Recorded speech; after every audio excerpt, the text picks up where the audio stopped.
Hello, everyone. This is Tom Fox, and I'd like to welcome you to episode 194 of the FCPA Compliance and Ethics Report. The FCPA Compliance and Ethics Report is sponsored by Advanced Compliance Solutions, who this week is offering my first FCPA Masterclass training. FCPA Masterclass is the ultimate nuts and bolts compliance program course. It is being offered on September 10th and 11th in Houston, Texas. I have a few slots available. If you'd like some more information, please contact me at tfox@tfoxlaw.com. But today, in this episode, you are in for a real treat because I have back with me Maurice Gilbert. Maurice is the principal of Conselium, one of the country's top compliance and chief compliance officer search organizations. Maurice continues in part 2 of his 3-part series on hiring in compliance. Today he talks about the work that he and Conselium do to source candidates for companies who are looking for a chief compliance officer and compliance practitioner, and the presentation of the offer to potential candidates to get them interested. The episode comes in at just under 22 minutes. As with part 1, it is packed with solid information that you can use going forward. It's very informative. I hope you enjoy it. Thank you very much for listening. Report. Today I am continuing my conversation with Maurice Gilbert, the CEO of Conselium Executive Search. We are in a multi-part podcast where we are exploring the hiring process, basically from A to Z. We talked in our last episode about what a company needs to do to get ready to bring on board a senior executive, chief compliance officer or other C-suite executive. And today we're going to visit about Maurice's thoughts on the sourcing of candidates and the presentation of the offers to candidates. So Maurice, thanks so much for taking the time to visit with us again. Welcome. Thank you, Tom. And what is the step around sourcing of the candidates? You gave us a little taste of that in our last episode, but I'd like to really explore that in more of a deep dive today. You bet. Well, in our last conversation, we talked about developing the profile, and that's done in conjunction with the client in what we call a kickoff meeting that could last up to 2 hours. Now, the sourcing of the candidate, what we're going to talk about today, that's a function of, in part, we do ask our client in the kickoff meeting, are there any particular competitors that they wish us to source professionals out of? Are there any particular competitors or companies that are hands-off that they do not want us to recruit out of? So that conversation is done with the client in the kickoff meeting. Now, once we have those data points, then I take this back to my team, and we develop a sourcing strategy. And by that, I mean we have to make a determination as to where we're going to find the profile of the professional that we've developed. So the best thing to do here is to do an illustration. We were asked to do a search for a pharma company, and they had a facility in Ohio, and they wanted a compliance professional to be in Ohio. Well, that is problematic. Why? Because most of the pharma companies are in the Northeast Corridor, New York, New Jersey. And then you have a small cadre of companies in Chicago. So we thought, okay, this is Ohio. There are no pharma companies in Ohio. Where are we likely to get this professional? Well, it's very problematic to recruit an East Coast person to Ohio. or anywhere else for that matter. They're usually entrenched. Yeah, they're usually entrenched in the East Coast. You can't even get me to go from Houston to Dallas, so that makes sense to me. Exactly. So here's how we approached it. We thought, okay, we have to find somebody who has some roots in the Midwest. So the way we went about this is we thought, okay, well, we're going to be very aggressive in our marketing to people presently in Chicago, because that was the closest vicinity, and people that already understand the Midwest culture and are probably happy to be there. So we were very aggressive in trying to recruit people out of Chicago. But the other thing we did was, with our entire network of professionals that we're familiar with, we went back and we looked at people that may be on the East Coast or the West Coast, but maybe they went to university in the Midwest, or maybe they have family. That's where they started, and grew up in the Midwest. So we looked for professionals who had some touch point with the Midwest also, even if they may have been on either coast, let's say. So that was very, very strategic. And as it turns out, ultimately we did recruit somebody out of Chicago. But we were also able to visit and have some very good dialogues with people, let's say, in New Jersey who went to school in Chicago or something like that, who were receptive to looking at this opportunity. So again, you have to be very, very strategic to develop a sourcing plan, a strategy, let's say. So after you've developed the plan and strategy, is that something that you communicate back to your client, or then do you try to field or take a look at potential candidates? Really, what's the next step for Conselium and you? Okay. So once we develop the sourcing strategy with our team, we don't need to articulate that to the client. They don't care. They just want us to go out and get the right people to review. Mm-hmm. So once we develop our strategy, then we develop our selling points, what will be our presentation to a professional. And those selling points will include, among other things, we have to talk about the attractiveness of the location, the city. We have to talk about the attractive features of the company, of the opportunity, of the hiring authority, etc. So we develop, and even this takes hours of research to develop, attractive talking points to articulate the value proposition of this opportunity.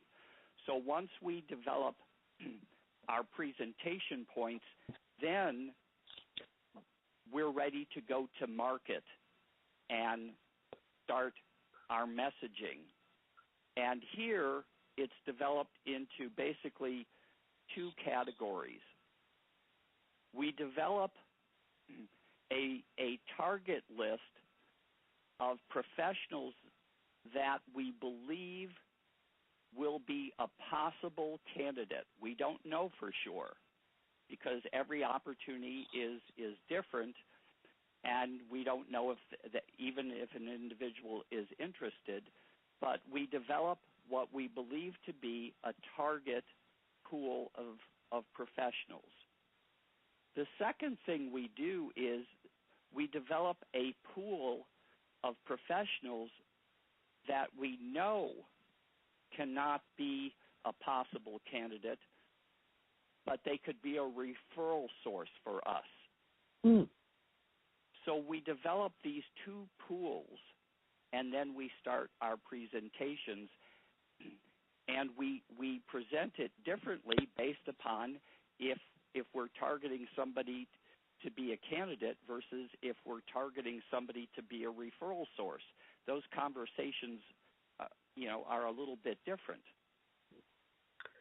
And at this point, when you're ready to make your presentation, or is the next step after you make your presentation, then taking potential, possible, or selected candidates to your client for consideration, or where do we go from here?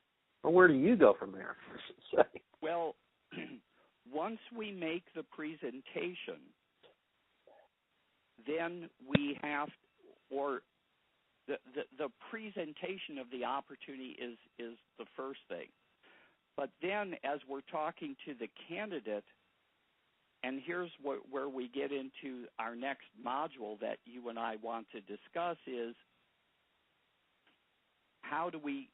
what's next? And what's next is now we have to screen the candidate to see if they're qualified and interested in the opportunity. Well, let me stop you there because knowing you and your company, the folks that you work with typically are highly technically competent. There's not a people or a group of people in the Conselium world that are not technically competent. So how do you separate out a technically competent or from other skills that are needed for your clients? Well, that's a great question because really what we have to get to the heart of is what does the client need at that particular point in time? And what I mean by that, again, this is best done in an illustration. We had a client who asked us to do a search in Europe, and it became apparent that the profile of what they were looking for is someone who was very fluent in investigations. They were having issues, and they were doing investigations throughout the EU, Russia, and even into China. So that was a focal point of what they needed at that given point in time. So when we were looking to screen professionals, that was top of mind. Were they very, very well versed in handling complex investigations and in those parts of the world? Because again, everything is there's a tremendous cultural influence, so to speak. So did I address your question there? Well, you gave us a great example of how you're able to take the information that the client provides you, have your gross or your large pool of technically competent potential candidates, and then you start the process of drilling down as to which candidate may be or is the most appropriate for this client in this situation. And you gave us a great example of the technical skill part, but I've heard you talk before, Maurice, and frankly, you always talk about the soft skills and developing. So when you talk to me, you say, Tom, we need to think about your soft skills. So my suspicion is that is, if not equally important, may even be more important for a lot of the positions that you're filling due to their C-suite level nature or at least high-profile nature in the company. And how do you evaluate a candidate's soft skills and then put that evaluation up against what the client may need? Again, great question. Because here's a truism, and I think you've heard me say this before, as much as 80% of the hiring decision is not based on technical proficiency, but based on these soft skills. And because we represent and are filling very senior level positions, these include basically the ability to connect, the executive presence, these type of things. The ability also to recruit and to manage a staff. So a great component of our screening of professionals relates to these things. Do they have an executive presence, both physically and when they open their mouth? Do they have the ability to shape and influence others? Because that's what compliance officers do. They educate, they shape, they influence, and then, of course, they have to supervise a staff. And we ask questions about how do they go about recruiting staff and developing staff, things of this nature. So after you take a look at the technically proficient candidates and then move to your analysis of the soft skills that a candidate may have or may be able to deliver to a specific client or situation, are there any other steps in the presentation to candidates that you go through? Yeah, a very important step is we have to find out why they may consider the opportunity, what we call the hook. So what we ask a professional who we deem apparently qualified, both technically and with the soft skills, we ask this important question: why might you consider leaving your present employer? Or, asked differently, is there anything about your current position that may not continue to meet your career needs? Without that, there's nowhere to go. You don't know how to help them, in other words.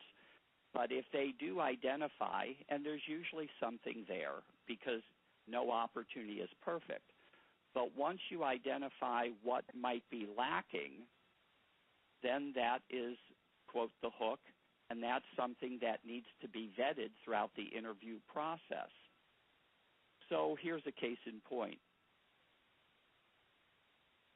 We were vetting or actually screening one professional, and this was a senior director position, and the individual said, well, I'd like to gain more international exposure because that will help me eventually position myself to be a chief compliance officer.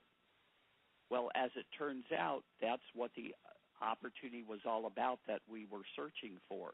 It had an international component to it. And so therein was the hook. So you have to ask that question. It's very important because you have to know that what the client is looking for, and then and the candidate. So once we get that data point, we also have to articulate that to the client and make sure that they address that head on in the interview process. Make sense? It does. It does. So it sounds like that you and Conselium go through a fairly lengthy internal process to not only evaluate potential candidates, but then actually interview potential candidates to determine really the right candidate for the right job for the right client. Is that a fair summation? Sure, absolutely. Everything is very, very deliberate and very strategic. There's hours and hundreds of hours that go into a search because it's very complex. This is not something where you pick up the phone, you make a few phone calls, and boom, you have the individual who's going to be right for your client. That's way too simplistic. Each search averages about easily 250 to 300 hours because it's so intense what you have to go through. The volume of people you have to talk to, you have to screen to see if they're appropriate. And then, of course, there's other elements of the search that we're going to get into in some other modules. But this is very, very labor-intensive. Very labor-intensive. It sounds like you're describing almost a funnel process where obviously you start out with a large number potential, and then you have to winnow that down winnow that down, and you have to do it through really not only old-fashioned legwork, but a fairly detailed interview process after you have reviewed the written resume or other indicia of technical proficiency to come up with at least a list of potential candidates. Absolutely, because no client wants to basically review more than 5 professionals. So it's our job to whittle that down and present the best of the best. That's when we're doing our job appropriately. It's not up to our clients to spend additional time. In other words, we don't present 15 professionals for an opportunity. That wouldn't be doing our job correctly. We have to present the best of the best, and we have to lessen the time that our clients are involved because they're busy. They're busy conducting business. It's our job to whittle down the best of the best and present them in a nice, short, succinct manner so that our clients could initiate the interview process.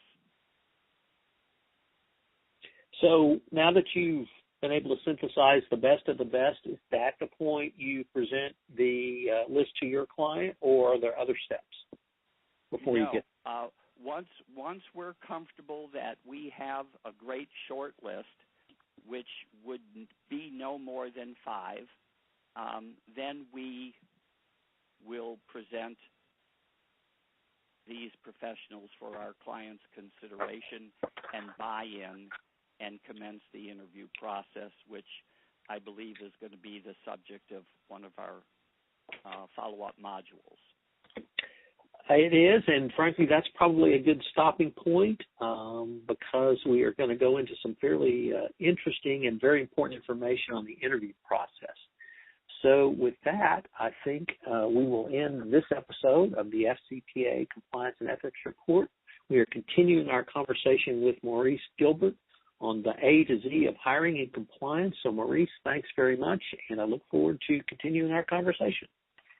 I as well, Tom. Thanks so much. All right. Take care. Hello, everyone. This is Tom Fox again. I'd like to thank you for listening to this episode of the FCPA Compliance and Ethics Report. I have 2 calls to action for you. First, if you could go to iTunes and rate this podcast, I would greatly appreciate it. The second thing is, if you have any questions you'd like answered, I'm developing my next mailbag episode and would love to be able to answer your question in a podcast. So please send me any questions you might have that you'd like answered at tfox@tfoxlaw.com. This is Tom Fox. Thank you very much for listening.